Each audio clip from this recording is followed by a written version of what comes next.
There is real symmetry developing in Todd Barry's basketball coaching career. It all started as a volunteer assistant at North Scott High School, and he now enters his second year as a volunteer assistant at Dakota Valley, helping out one of his former players.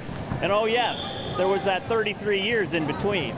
I love coming to FCA camp because of the kids, number one. They come here, and a lot of them come here because of basketball or whatever sport it is. But then they leave here with a relationship with Christ. And that is really a tremendous thing to see happen and hopefully have a little part in. How cool is it for you to be able to proclaim Christ in a setting that you love too? You know, that was such a big part of your life too. It is really a neat thing and really cool. You know, I like to think that all of us go, and all of us Christians go and try and live our life as Christ would want us to have it. And you hope that God's light shines through you day in and day out. But in this type of setting, it's especially open, and you can be very direct, and that's a neat thing. Mm-hmm. How receptive do you find these 14, 15, 16, 17-year-old guys to? Extremely accepting.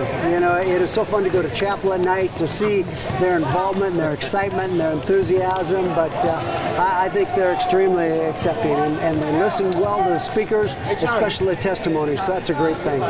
Now, coaching is not immune to those negative moments, from unhappy fans and parents to that athletic director who wants 5 or 10 more wins every year.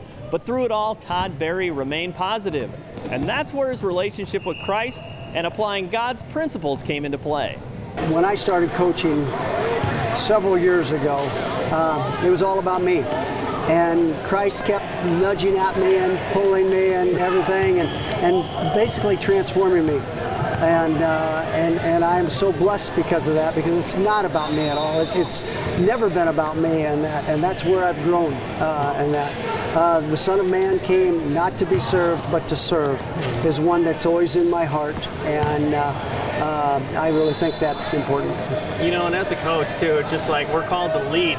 That is leadership too. I mean, talk about that part where, how do you get to that point and communicating that to young coaches who their athletic directors do want state championships or national championships, things like that, you know, to balance that, I guess. Well, it is a balance, and you know, as a former athletic director, I think it's important that they are servant leaders, and servant leaders are always putting their team in front of themselves. Servant leaders are always giving credit to those around them.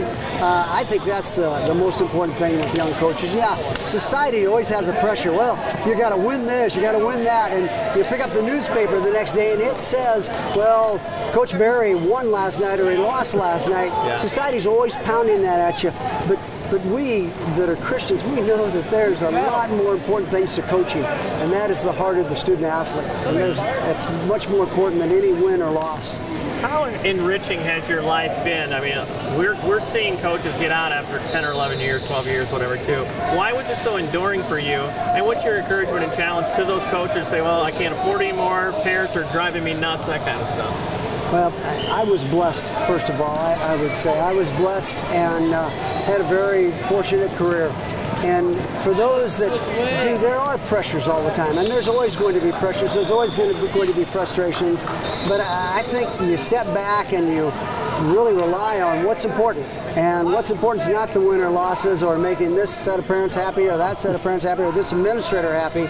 But the key is that you have impact on young people's lives. And I guess I believe strongly that every single coach has an impact on them.